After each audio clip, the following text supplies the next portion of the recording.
saham-saham tadi, karena saya tahu ada blue chip, IDX, Morgan Stanley, tapi Bapak kan ada yang di luar itu, tapi apa bisa copy paste dari warta atau YouTube gitu, yang bisa saya apa? Bapak nonton saya Pak di Stock Session Pak.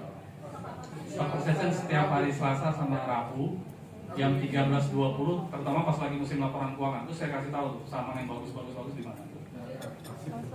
Iya, makanya saya waktu teriak tuku, saya teriak tuku loh, tuku. Saya udah masuk 13.20. Saya kalau Stock Session per-peran aja saya udah masuk 13.20.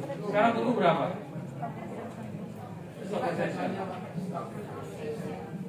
Ada di YouTube Mire Bapak Ibu. Ya di YouTube Mire live. Bukan rekaman ya, kalau rekaman kan enak edit kan. Saya ngomong tuku baru udah naik, saya ngomong tuku. Kalau ini enggak, saya per-peran aja kalau di Stock Session. Kalau bagus saya bilang bagus. Terakhir episode Stock Session saya ngomong apa Pak? INKP sama Tekim. Silakan cek di Stock Session saya terakhir. Saya ngomong INKP Tekim.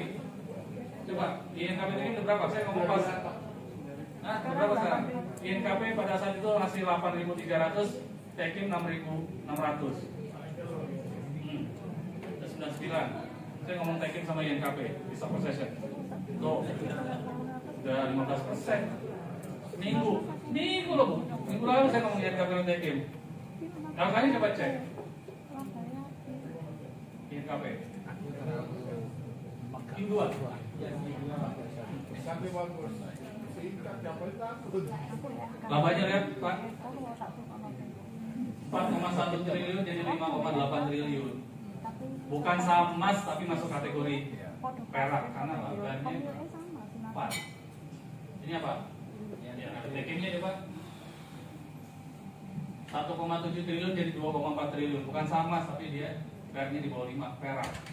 Perak tetap jadi pantauan saya. Even perunggu kalau dia volatilitasnya bagus jadi pantauan saya juga. Waktu Dharma saya juga teriak, waktu Dharma Q1 coba cek Dharma. DRMA.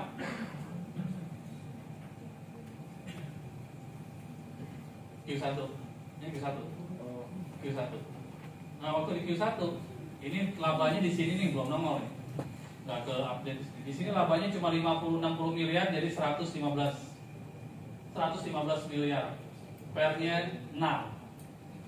600 saya teriak terus Dharma. Akhirnya ke 900. Tapi begitu Q2-nya jelek, coba buka Q2. Q2-nya Bapak lihat pakai year 2021. Nah, ini 115 jadi 143, jadi cuma nambah 30 miliar, kan jelek. Kalau Bapak baca berita di koran, Dharma laba 50%, mau beli. Karena emang labanya naik 50%, Pak. Year on year. Tapi yang Bapak mesti waspadai Q on Q. 115 ke 143 berapa? 30 miliar. Q1 jadi 115 miliar, berarti Q2 jelek dong. Langsung jual, nggak usah ragu-ragu, buang tuh barang. Dari 900 langsung sekarang cuma di bawah 700. Jadi antisipasi pada saat Q on Q turun, buang, udah nggak usah sayang-sayang. Kecuali kalau yang turunnya BSML gitu kan. Perusahaan kecil yang goreng-gorengan mau turun mau naik kan terserah bandarnya kan. Tapi kalau ini kan fundamental, Pak. Saham-saham fundamental kalau jelek Q on Q-nya udah buang. Apalagi turunnya signifikan 70%, 60%. Ini dari 100 miliar ke 30 miliar kan turunnya 70%. Dharma, itu wajar turun. Jadi jangan di hold. Pada saat itu pas sudah nggak usah ditampung. Adjust, coba buka adjust.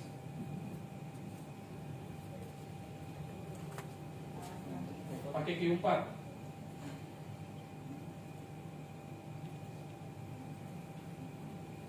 Ini 2018, 19, 20, 21. Lihat trennya nggak, Bro? Lihat trennya nggak?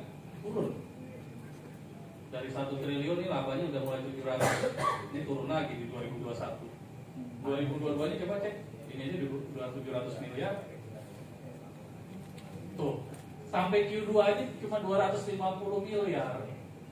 Sedangkan tadi 2021 700 miliar. Dia mengejar di sini gimana caranya? Pasti 2022 turun dibanding 2021. Tren turun sebuah perusahaan yang ngapain dibeli, Pak? Itu nggak masuk beli saya, udah selesai. Jangan di average down, jangan dia apa-apain, udah selesai. Lihat di level. Q4. Nah, lihat tren di level. Kenapa turun dari 11.000 Bapak Gubernur? 9.073.71 5,5. Turun kan? Nggak masuk list saya Pak. Tapi begitu kuartal satunya Unilever Q1. Nah, begitu di sini masuk list saya langsung ke pembunuh.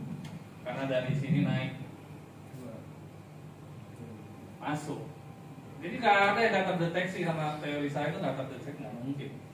Deteksinya pasti saya dapat. Unilever masuk di saya di Q1, tapi Q2 ini jelek kan? Kita cek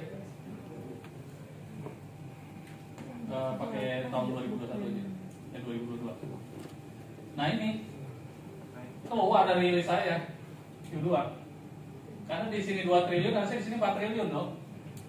Dia 3,4 keluar dari list. Sudah saya nggak mau Unilever ya mau keluar gitu kan. Jelek udah, saya prioritasin dana saya cuma buat yang bagus-bagus. Karena saya tadi pilihannya 2 kan, emiten yang berkinerja positif. Jadi nggak positif bagi saya keluar. Susah naiknya Pak kalau kinerjanya nggak positif. Coba cek Medco. 1 triliun di sini 4 triliun ya, masa nggak perlu beli? Di sini 1,2 triliun, di sini 4 triliun, berarti ada penambahan 2,8 triliun. Beli udah. Kita lihat di kuartal 3-nya bisa lebih bagus nggak? Jadi list kita cuma saham-saham berkinerja positif. Kayak ini yang coba buka. 200 miliar, 900 miliar. Beli nggak? Beli. Jadi kalau Bapak punya 10 porto yang kinerjanya masih positif secara year on year Q1Q, harusnya probability untungnya profitnya lebih besar Pak. Ketimbang Bapak ngumpet Aces, Unilever, apalagi yang kinerjanya turun, Semen Gresik, itu kan kinerjanya pada turun semua, mostly, gitu Bu. Nah masalah di IC ini masuk radar saya kan Bu, itu Pak IC. Ini 6 triliun, ini 18. Nah cuma IC 10, tengahnya berapa? 6550, sekarang udah berapa? 60. Nah nggak nyampe, kemarin terendahnya berapa? 66. Nggak nyampe 6550 nya, tengahnya tuh nggak jebol.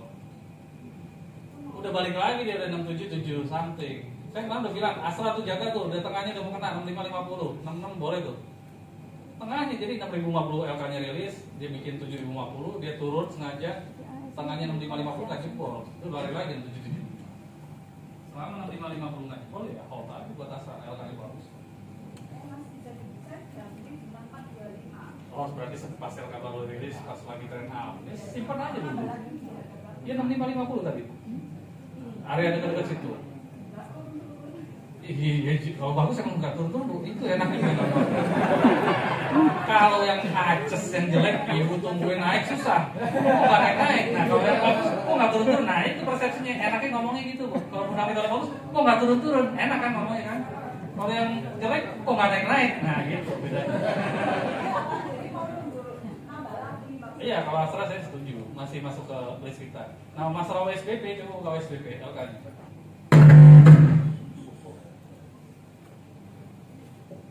WSBP.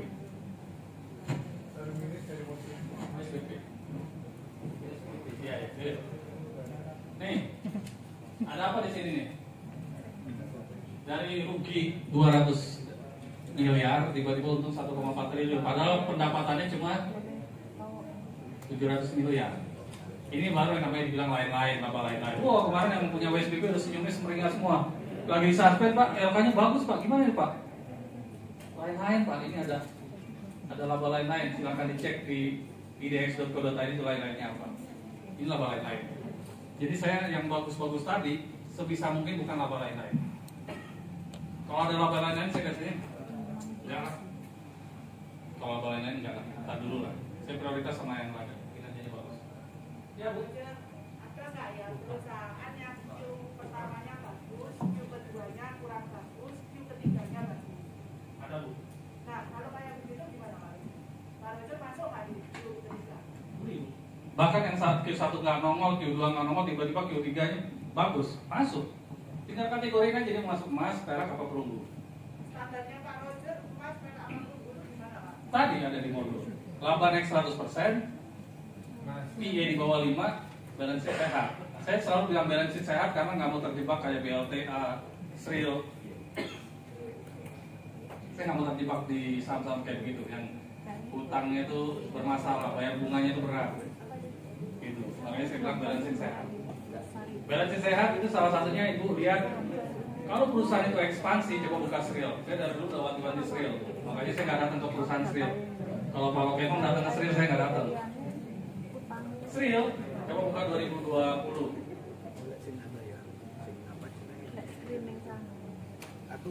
Oke, ini masih laba nih. Ini masih laba dan orang ngomongin masalah PER. PER-nya cuma 2, saya emang nggak terpengaruh sama PER. Tumbuh apa enggak? 100% apa enggak? Kalau nggak 100% ya udah masuk rugi. Kemudian balance sheet-nya saya lihat sehat apa enggak.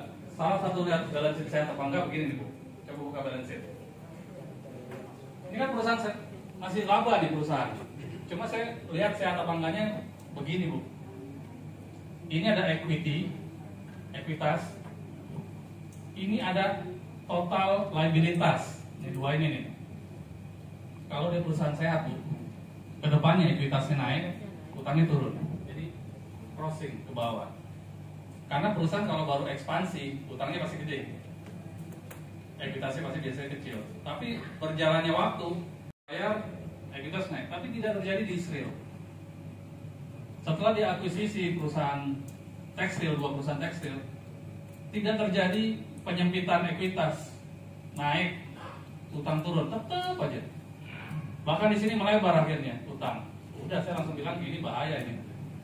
Perusahaan sudah diakuisisi, kenapa utang nggak turun-turun, ekuitas nggak naik-naik? Beda sama ESA, coba buka ESA.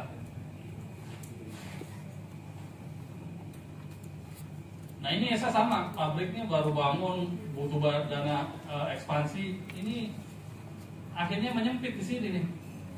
Nah ini yang benar nih, menyempit. Coba 2000 berapa tuh? 2000? Gua bukan 2021 nih.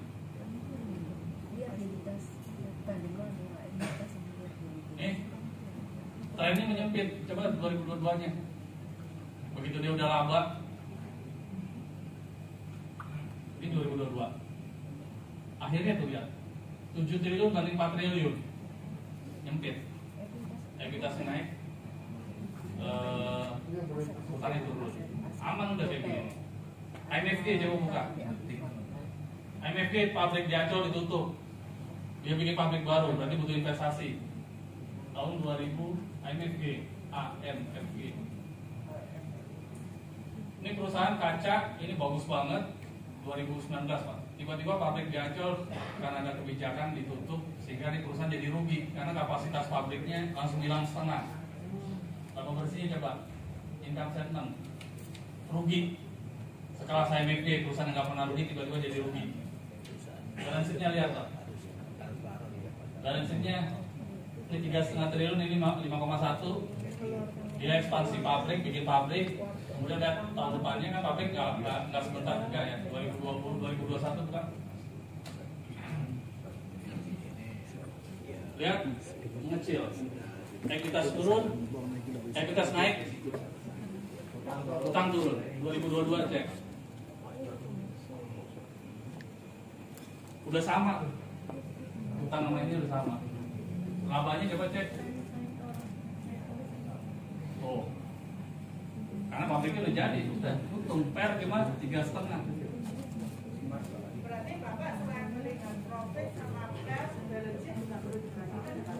Ya, tapi biasanya kalau utangnya, biasanya kalau labanya naik 100%, itu biasanya sih balance sheet-nya biasanya umumnya sehat. Cuma cek aja, takutnya ada. Kalau main cepet sih nggak ada masalah, kayak Poli kan, coba cek Poli. Atau Bumi lah, Bumi lah. Bumi 600 miliar, Q2 tiba-tiba jadi 2,5 triliun. Bagus dong, Q1Q, masuk radar saya karena naik 100%. Lihat balance sheet-nya.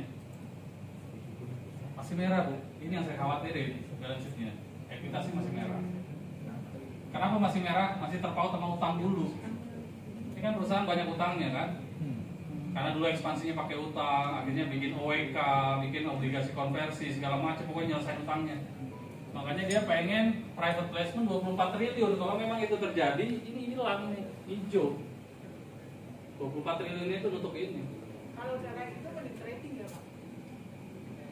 Belum jebol angka saya berarti masih boleh hold yang kemarin di bumi. 192 Bu. Kemarin 186 sempat tapi closingnya di 193. Jadi masih boleh hold.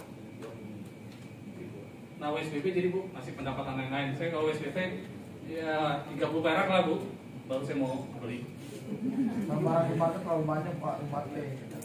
Soal konstruksi tadi Bu ya, nggak ada IKN selesai, Iya. nggak ada sentimen positif. Nah kalau ada IKN mudah-mudahan ada perbaikan kinerja di WSBB ke depan lah sama Wika. SBB kalau sudah punya di hold ya Pak. Saya ada sanggup Oh bisa. belum nggak mau Bu. Pasti ARB begitu. Baru 150 ntar karena proyek IKN baru bisa balik lagi lah. Itu tunggu ya Pak. Saya ada WSBB di suspend. Iya memang lagi suspend karena masalah PKPU. Ini nanti kalau misalnya dibuka kembali ke 50 di hold deh sambil nunggu IKN ya Pak. Saya malah mau beli Bu kalau 50. Bagusnya sih 30 sih. Lebih enak. Kalau ibu mau jual ya Pak. Ada lagi. SBB masalah. Kemarin ada yang nego, saya nawarin, Pak saya punya 800.000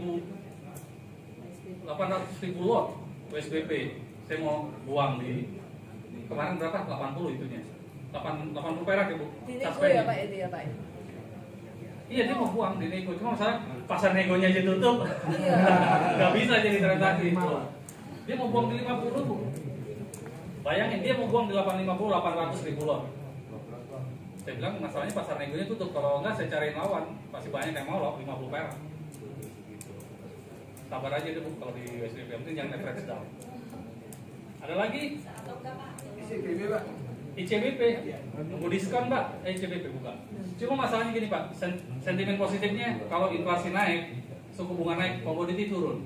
Jadi Mirai sendiri mulai amati saham-saham konsumer di Q3. Karena Q3-nya pasti membaik karena komoditi udah pada turun, Pak. Ini kan rugi di sini nih. Ini kan turun. Ini untuk 1,94 triliun, di sini 1,93. Artinya rugi 10 miliar di sini, Pak. Baru kali ini tukang Indomie rugi 10 miliar. Tapi di Q3, Pak, positif lagi, tenang aja. Jadi kalau ada penurunan, cuma kan kalau di saya nggak masuk list Pak ya, belum. Tapi kalau yang investor long term segala macam, Beli. mulai kalau ada diskon mulai beli karena riset kita yang tadi bilang harga komoditas lagi trennya turun, CPO aja udah turun kan, dalam kan, semua harga komoditas lagi turun kecuali batu bara. Berarti kalau harga komoditas turun, CPO sama gandum ini membaik Pak, mulai bangkit lagi di situ. Ada yang jagain Bu Pak. Jam berapa? Apa masih? Udah ya, waktunya udah habis, udah lewat ya. Jadi tunggu Excel saya di Oktober 2022 untuk LKQ3. Kalau nggak beli sayang banget gitu pas karena Excel saya powerful, begitu di publish biasanya saham itu langsung bergerak naik. Mudah-mudahan ntar teman-teman di Investor Malang bisa terima Excel saya pas musim laporan keuangan Q3. Melihatnya di mana? Lihat Excelnya Bapak. Excel saya cuma di grup WA Pak. Excel saya cuma saya share di grup WA Mirai. Kan banyak tuh grup Bali, Bandung, Jogja, Semarang. Malang ada saya grup Malang cuma. Baru satu kali ketemu ada Pak. Oh berarti ini yang Nanti buatin Pak. Nanti tim marketingnya akan kirimkan ke Saya share di grup tuh kemarin buahnya. Iya. Di grup ada. Saya share buahnya, iya. Ada Itu yang Bu Lina baca. grup ada. Dibuatin aja nanti.